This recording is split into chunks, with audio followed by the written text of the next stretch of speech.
took the oath of enlistment. These are the times that I am proud to be an American.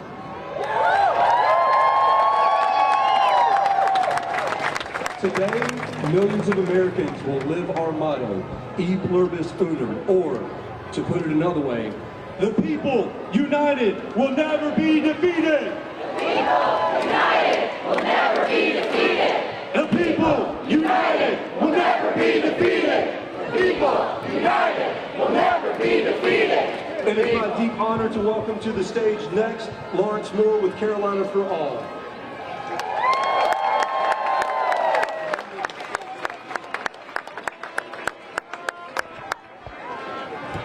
Boy, it's a pleasure to be out here with all my people. Hey, I want to say one time, we the people! We run this. Yeah, this is our country. We the people! Yep, I'm so proud to be in front of y'all today.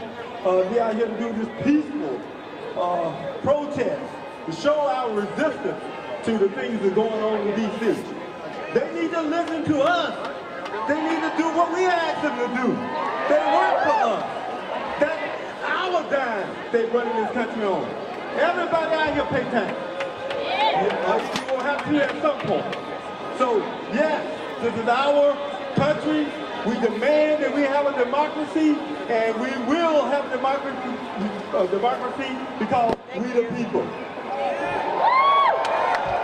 I want to make sure everybody take all the opportunities they can going forward to do as much as you can to protect our democracy.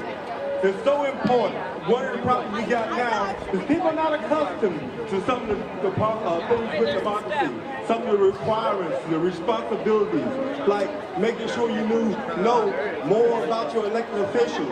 Make sure the person you elect to have character, that won't go around snatching up women and children off the street.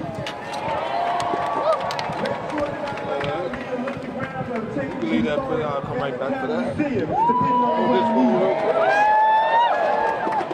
So, we the people must show all of these dictator-like, fascist people that we are not going to tolerate anybody taking our rights away. And we came too far and doing this too long not to be responsible and respectful of each other. 250 years we've been out here. 250 years we've been fighting back against people that want to take advantage of the next person.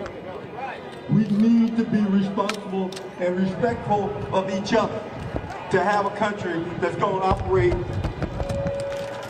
peacefully. So I want to ask everybody out here, if you got time, during October the 20th through the 31st, reach out to Carolina for All.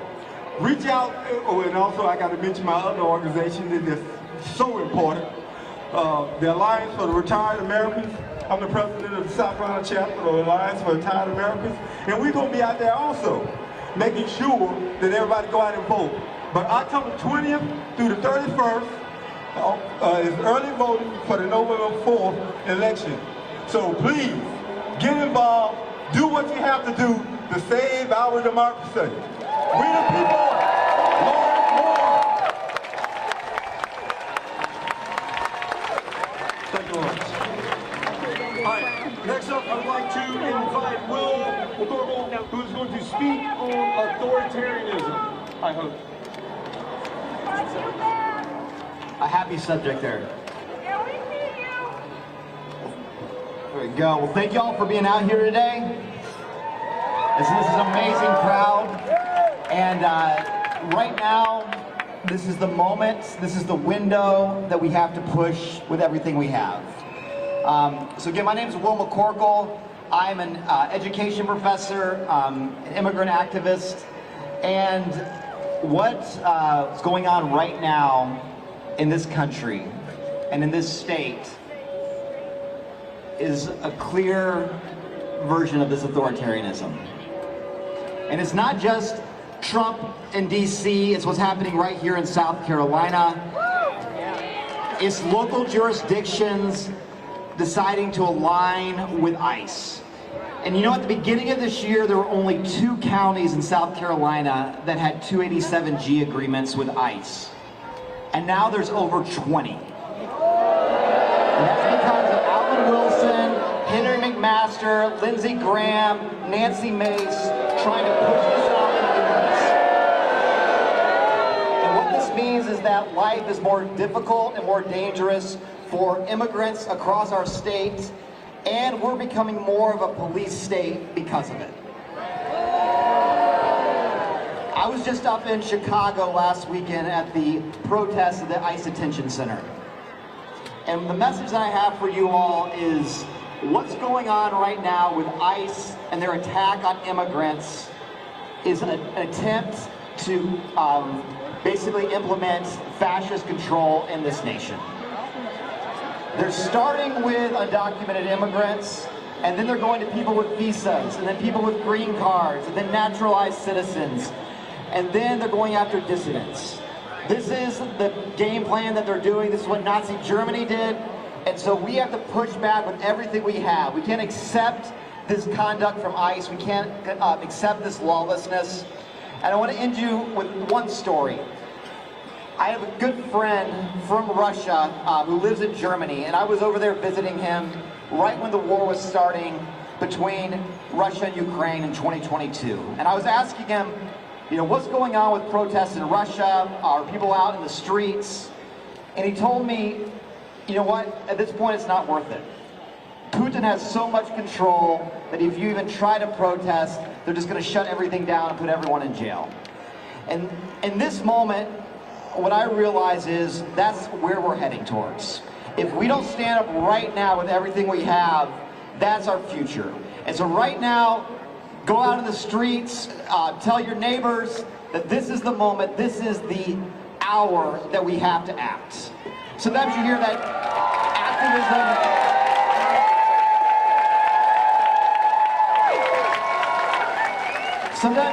activism is a marathon. And in some ways that's true, but right now it's a sprint. We have a closing window to get active, so thank you all for being out here, and please share this news and continue this activism in your day-to-day lives.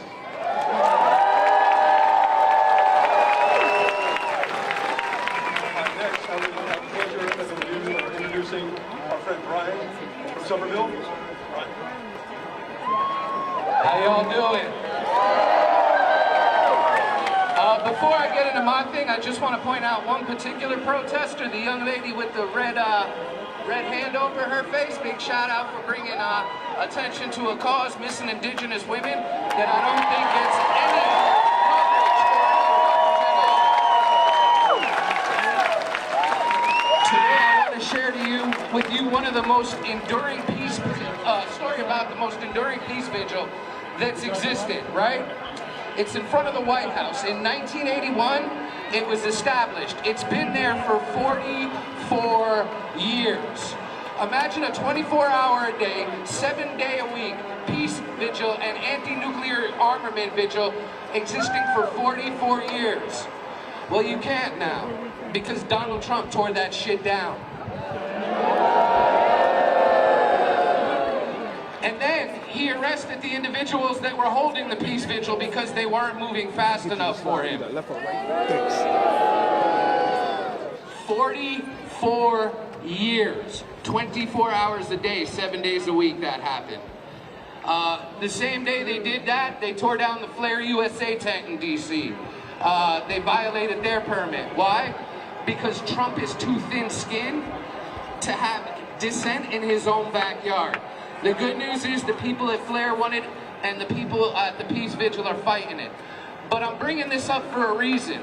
It's starting in DC. It absolutely is starting in DC, but it's gonna end here. It's gonna end in the state capitals. It's gonna end in your towns. They want to take away your First Amendment right? They want to take away your right to be you, to say what you want to say, think what you want to think. That sounds like what they accused us of for the last 40 years, doesn't it?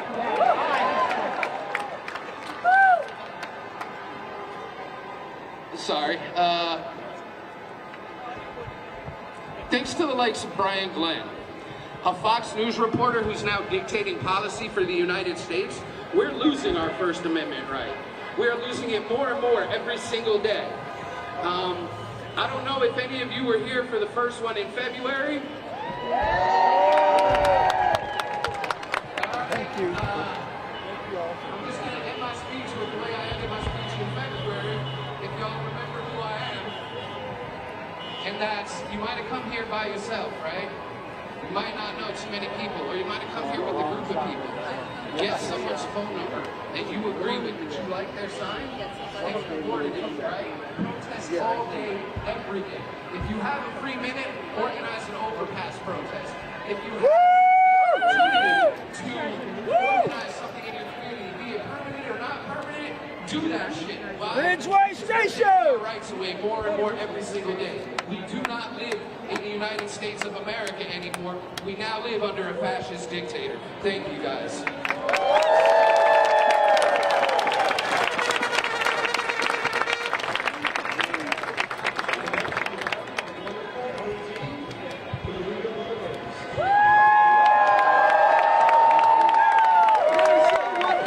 To see everybody here today and all this enthusiasm. You know that the foundation of our government is supposed to be the sovereignty of the people, choosing our representatives in elections in which we not only vote, but know that our vote matters. That is in very bad shape right now. Political scientists tell us that what we're heading for is politely called competitive authoritarianism. For years, we have watched while Russians and others went to the polling place and voted, but everyone knew ahead of time what the answer would be. That is where we have been going by design in this country. We go to the voting booth, but who actually has made the decision? Gerrymandering is the most useful tool they have for doing this. South Carolina's General Assembly is horribly gerrymandered. Our congressional districts are gerrymandered.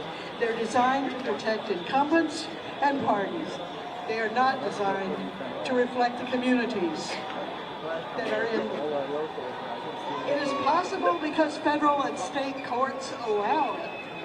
The U.S. Supreme Court in Rucho versus Common Cause made a giant hole in our ability to ask for a non-partisan gerrymandering of redistricting. They went on to rule against the NAACP in the case about South Carolina's CD1, and just recently, in the past several months, the South Carolina Supreme Court has ruled against the League of Women Voters of South Carolina in our attempt to bring a case.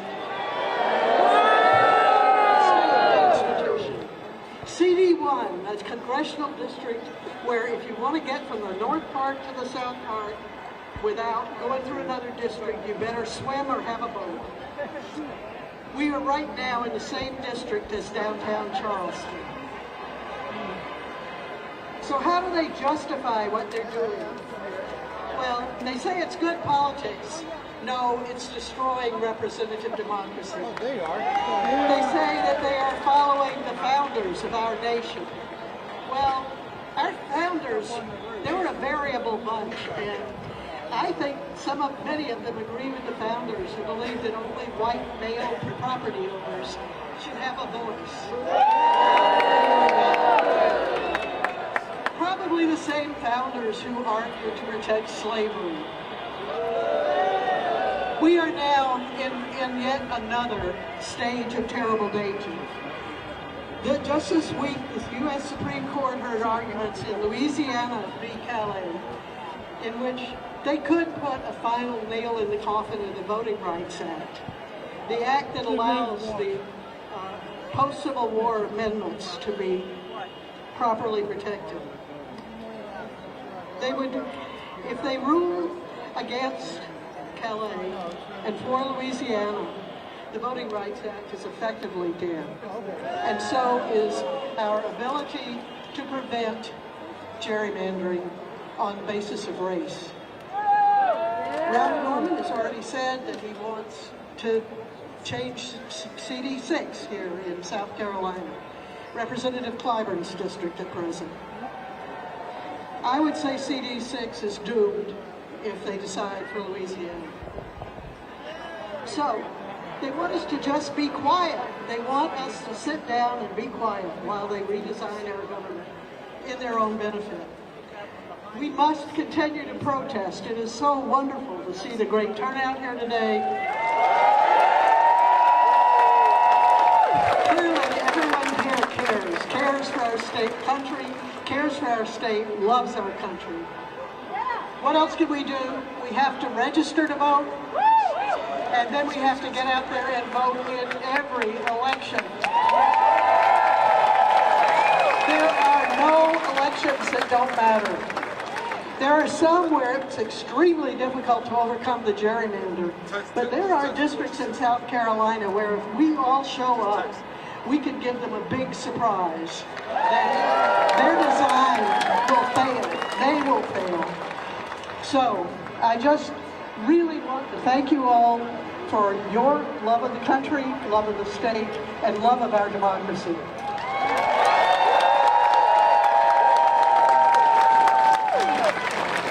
All right, next up, I'm inviting Nicole Sanchez with Better About SC.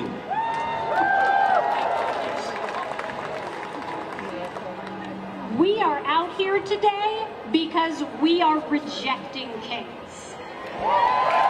Yes, but that's not the whole picture. This is just the latest iteration of the erosion of our democracy. We just heard from the unstoppable Lynn Teague about how we, across the country and this state, are gerrymandered. But there are other things that we can do. There are other reforms that we can make that will make a difference. And the one that I am talking about today is ranked choice voting. Ranked choice voting has the potential to bring us together and take the temperature down. It is used across the country already. 14 million Americans have voted this way, and in Alaska we have a common sense majority that is focusing on the real bread and butter issues that our state needs, well, their state needs and our state needs as well. So, ranked choice voting gives us more choice and more voice. So when I say more, you say choice. When I say more a second time, you say voice. We got this? All right, more? Voice. More? Voice. Lovely, but let's see if we can do better. One more time. More? Voice. More? Voice. Excellent, excellent. Let's take the temperature down of our government. Let's make this more productive. Let's stop this gridlock. And you can do this by visiting the Better Ballot booth right over there. We're contacting our legislators. We're signing up to learn more.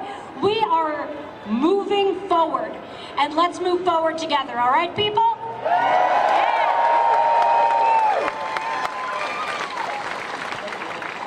Alrighty, a little bit of housekeeping that I realized that I did not do. So, this is a buck, and this is the big buck.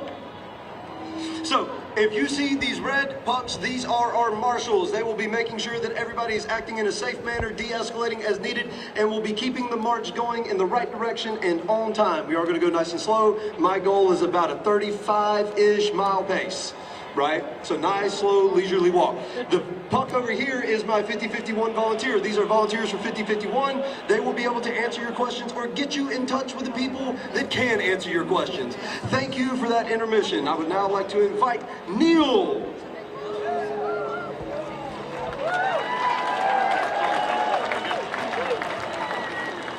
Good afternoon, South Carolina.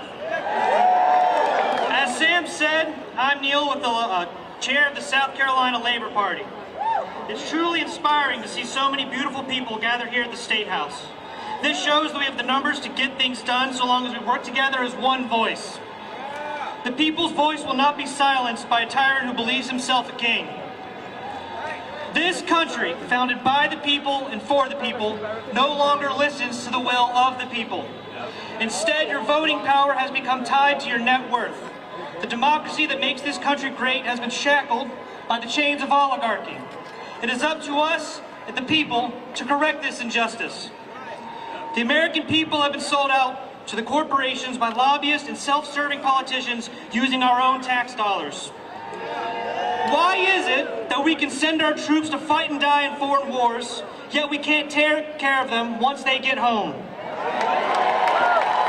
We can bail out failing corporations, but we can't provide relief for those who are living paycheck to paycheck.